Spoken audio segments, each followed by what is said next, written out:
حتى أهل البدع والأهواء، أهل البدع العقائدية وأهل البدع السياسية. أنا أقول بيننا وبينكم السلف، بيننا وبينكم الكتب، كان فيقول البدع بيننا وبينكم. Wa ala alihi wa ashabihi ajma'in amma ba'd. Baik, untuk beberapa hari ke depan kita kembali ke jadwal yang dulu insya Allah, karena sebagian mudarisin sedang safar. Akhuna Hamzah safar. Kita dulu pelajaran apa ya? Adab dulu ya. Oh iya, jangan lupa ilmu itu adalah untuk kita amalkan, dan kita telah melewati pelajaran di dalam Kitabul Adab terkait dengan adab-adab di masjid, yaitu diantaranya adalah menjaga kebersihan. Ini ada apa? Mungkin ada yang bersih-bersih, apa namanya ini? Meruncingkan pensil. Jangan lupa yang untuk apa? Sampahnya itu diperbaiki, sampahnya dibawa keluar, yang membersihkan, yang meraut pensil. Baik. Kita sekarang masuk ke muka surat 27. Qala al-muallif hafizahullahu ta'ala, ad-darsus tsamina asyar, pelajaran yang ke-18. Wa min adabi qada'il hajah, di antara adab-adab untuk buang hajat, adab ketika buang kotoran, kencing atau yang lebih besar dari itu. Qal ana la aqdi hajati fi turuqin nas, saya tidak menunaikan hajat saya, yaitu buang hajat, di jalanan umat manusia, wala fi dhillihim, dan tidak pula di tempat bernaungnya mereka. Ana la aqdi hajati amama a'yunin nas, saya tidak buang hajat saya di hadapan pandangan mata manusia. Ini diambil dari hadis Abi Hurairah, juga diambil dari hadis Al-Mughirah bin Syu'bah, dan beberapa hadis yang lain. Hadis-hadis muttafaqun alaih, juga hadis yang diriwayatkan oleh Imam Abu Dawud. Di antaranya adalah yang dua yang pertama ini. Ana la aqdi hajati fi turuqin nas wala fi dhillihim. Saya tidak buang hajat saya di jalanan umat manusia dan tidak juga di tempat bernaungnya mereka. Naungan pepohonan atau naungan mungkin apa? Tempat orang menunggu bus itu. Istilahnya apa ya? Halte bus kalau Indonesia bilang ya. Nah, itu tempat bernaung. Nah, tidak boleh buang hajat di situ. Ini diambil dari diantaranya dari beberapa hadis. Ada hadis Abi Hurairah diriwayatkan Bukhari Muslim. Tayyib. Nah, di sini di antara lebih dan kurangnya dibandingkan dengan kitab yang lain, kitab yang dari Dhali ini, dari Syekh Rosyad Ad-Dhali'i hafizahullah dan murid-murid beliau, mereka menyusun kitab adab ini berdasarkan kesimpulan-kesimpulan, berdasarkan inti-inti pembahasan, tanpa, boleh dikatakan tanpa menyertakan dalil. Jadi mereka mengikuti pola kitab-kitab fikih yang sangat ringkas, seperti Sailul Jarrar, seperti juga misalkan apa itu, kitab Zadul Mustaqni, seperti juga misalkan kitab Safinatun Najah dan lain-lain.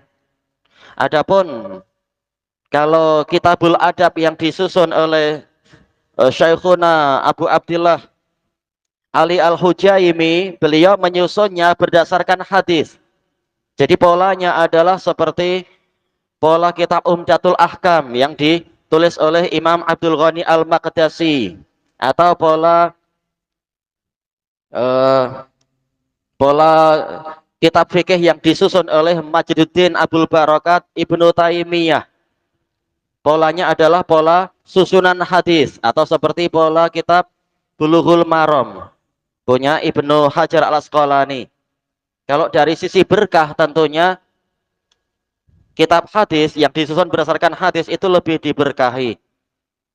Hanya saja di sini yang dari Tholik lebih mengutamakan untuk murid-murid pemula agar tidak terlalu banyak lafadznya, mereka mengambil kesimpulan-kesimpulan. Tayyib. Makanya bagus apabila suatu saat Allah mudahkan untuk kitab yang dengan pola hadis tadi dibaca, mungkin Ustadz Abu Malik misalkan suatu saat diberi kemudahan untuk membacakan kitab-kitab adab tadi yang disusun berdasarkan hadis. Ya, kalau di sini memang mau tidak mau kita harus mencari dalilnya sendiri di dalam kitab susunan dari Tholik ini. Inti pembahasannya berdasarkan sabda Nabi Shallallahu Alaihi Wasallam, ittaqul mal'anain. Hindari diri kalian, hindarkan diri kalian dari dua perkara yang mendatangkan laknat, mendatangkan kutukan. Kemudian mereka bertanya, apa itu wahai Rasulullah? Kemudian Rasulullah mengatakan, yaitu apa? At-tabarruz fi turuqin nas, yaitu buang hajat di jalanan orang.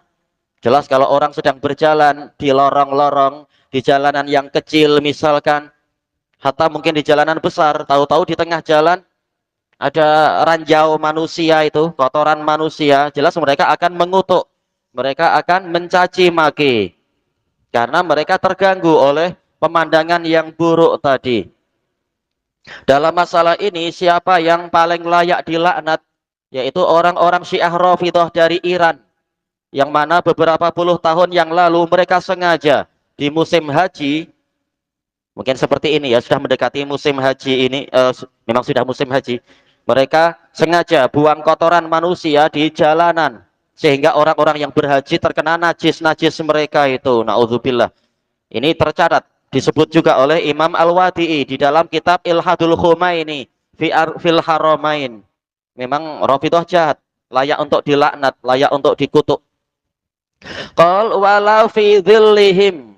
Demikian pula saya tidak buang hajat di tempat bernaungnya orang-orang.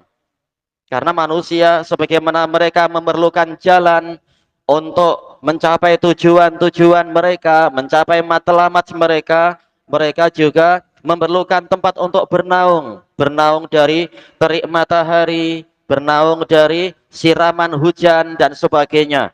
Nah, kalau di tempat bernaung itu ada najis manusia, tentunya ini sangat mengganggu. Sementara Nabi Shallallahu Alaihi Wasallam telah bersabda, wal ya'ti ilan nas ma yuhibbu ayyu'ta ilaih. Hendaknya dia berbuat kepada manusia dengan perbuatan yang dia suka untuk mereka berbuat kepadanya seperti itu. Sebagaimana kita tidak suka diganggu, maka jangan mengganggu orang lain. Sebagaimana kita tidak suka untuk terkena kotoran manusia, orang lain juga tidak suka terkena kotoran kita. Makanya dilarang untuk buang hajat di tempat yang diperlukan orang-orang untuk mereka duduk-duduk atau bernaung di situ. Baik. Kemudian yang berikutnya adalah anala aqdi hajati amama ayunin nas. Ini diambil dari hadis Mughirah bin Syu'bah muttafaqun alaih.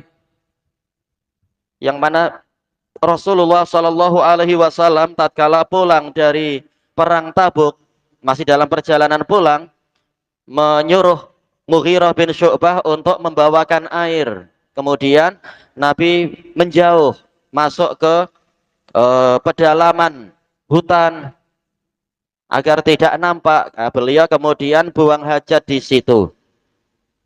Sebagaimana hadis ini diriwayatkan dengan ringkas oleh Imam Abu Dawud di dalam sunan beliau dari hadis Mughirah bin Syu'bah, kana Nabiyyu sallallahu alaihi wasallam idza dzahabal madhab ab'ad.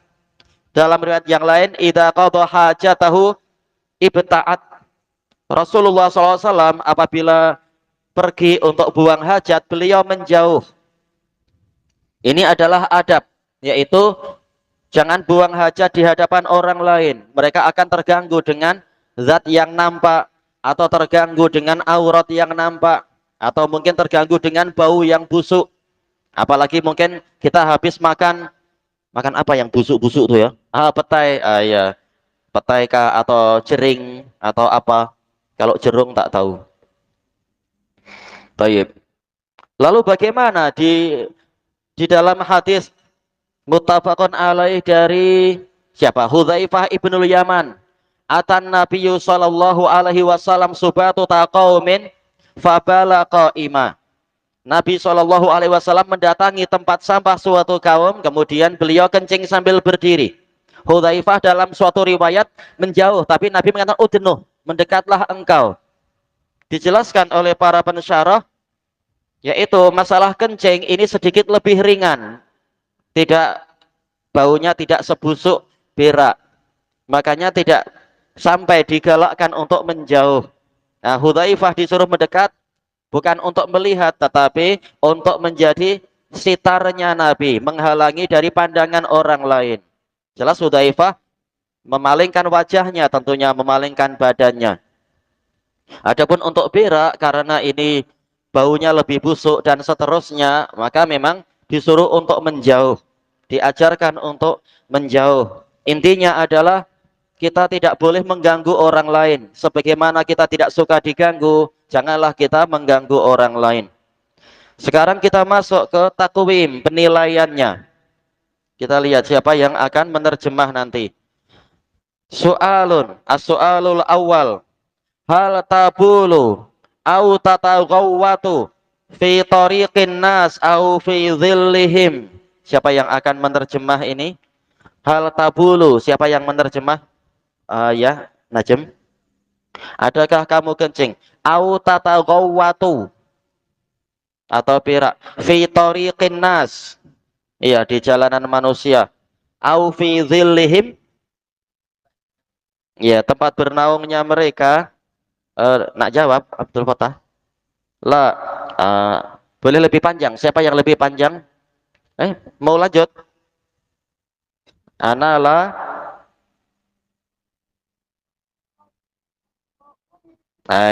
Ini yang dibaca buku apa itu?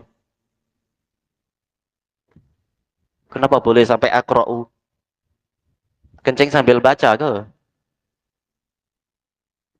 Itu buku apa? Buku apa? Eh?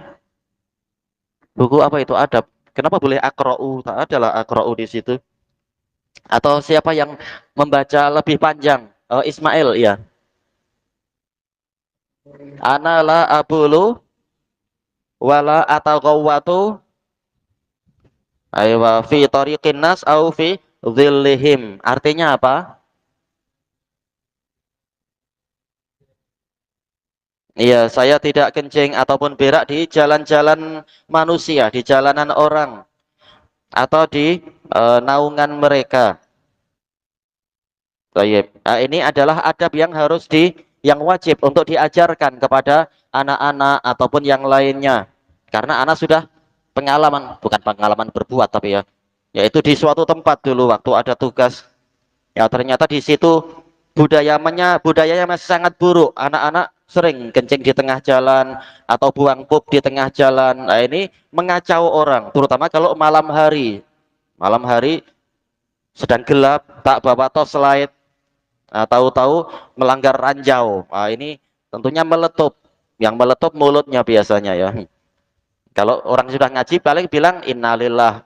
Nah, yang tidak ngaji akan mengutuk, akan mencaci maki. Makanya boleh jadi cacian itu akan sampai kepada pelakunya sehingga anak jadi nakal, anak jadi susah diatur, terkena sebagian kutukan. Boleh jadi. Makanya sejak awal Nabi menutup pintunya.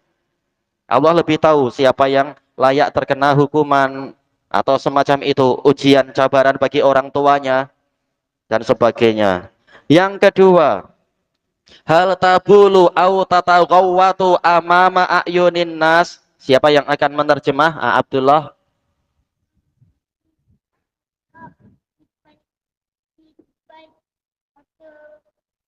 Iya, adakah kamu kencing atau berak di hadapan mata manusia? Nak bayar kafaroh? Oh, nanti dulu. Tayyib. Ilyas apa? La. Ana la abulu. Au. Au atagawwatu. Ya, amama ayunin nas. Artinya apa? Saya tidak kencing ataupun berak. Iya, di depan mata manusia. Tayyib. Wah, ini tidak ada di dalam tulisan pertanyaan ketiga, tapi tengok ini pemahaman murid dicabar oleh pengarangnya. Yang ketiga, hal tarmil idana wal karotisa fil hammamat.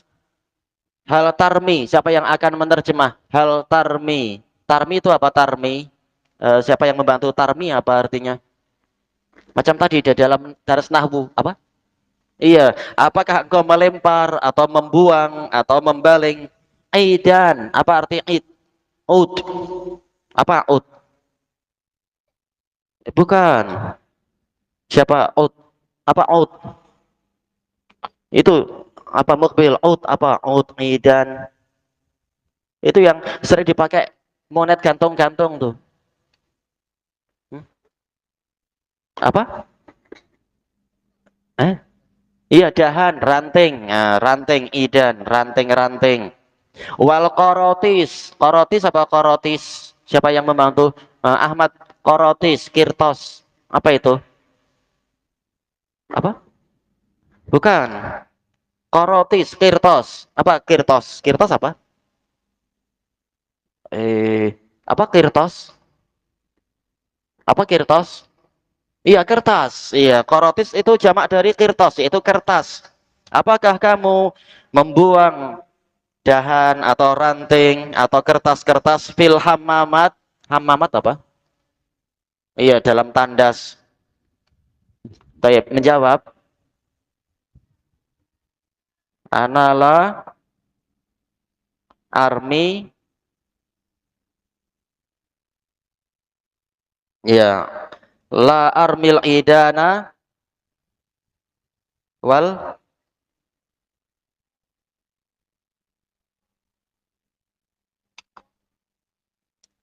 wal korotisa,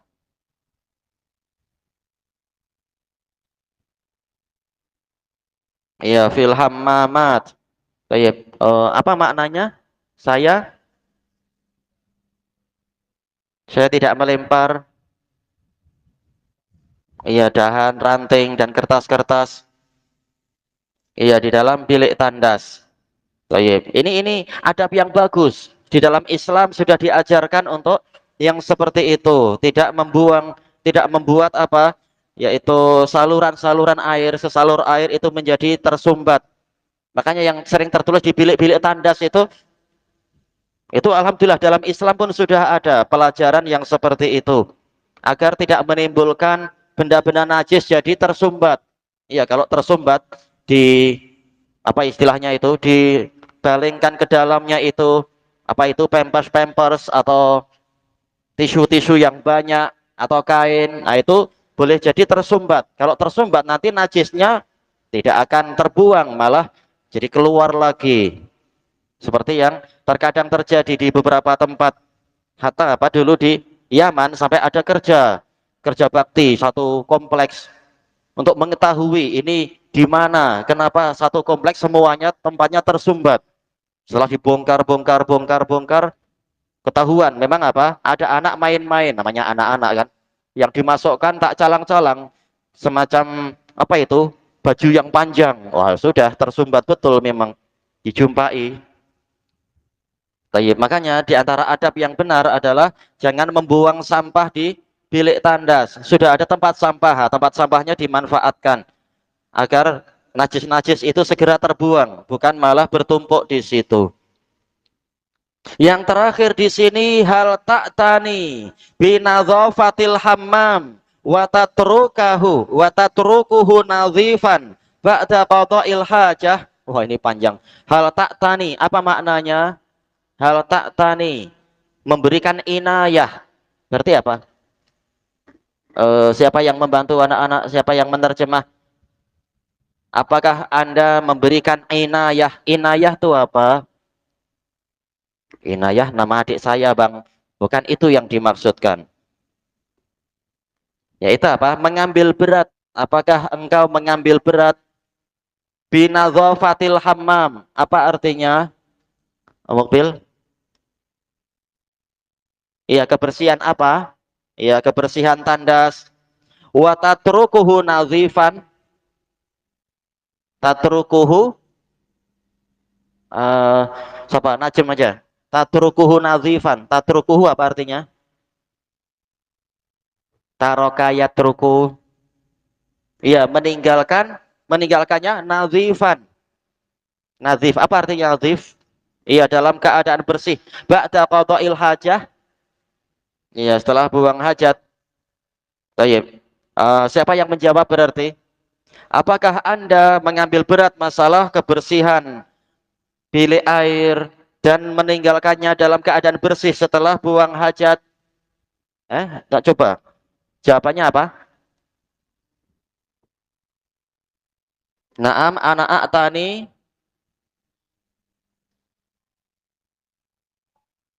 Baca yang cepat. Binadho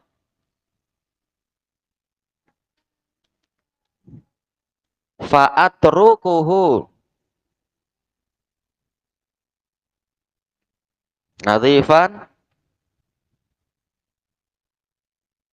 ba'da hmm,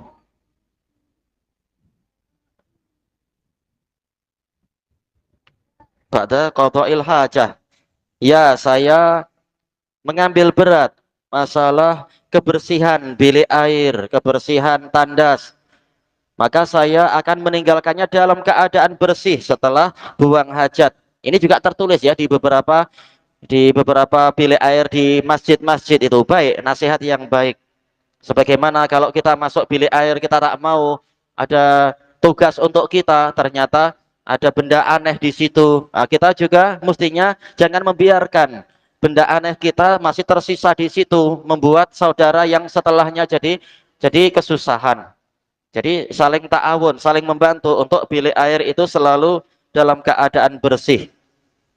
Thayyib ilahuna wallahu a'lam.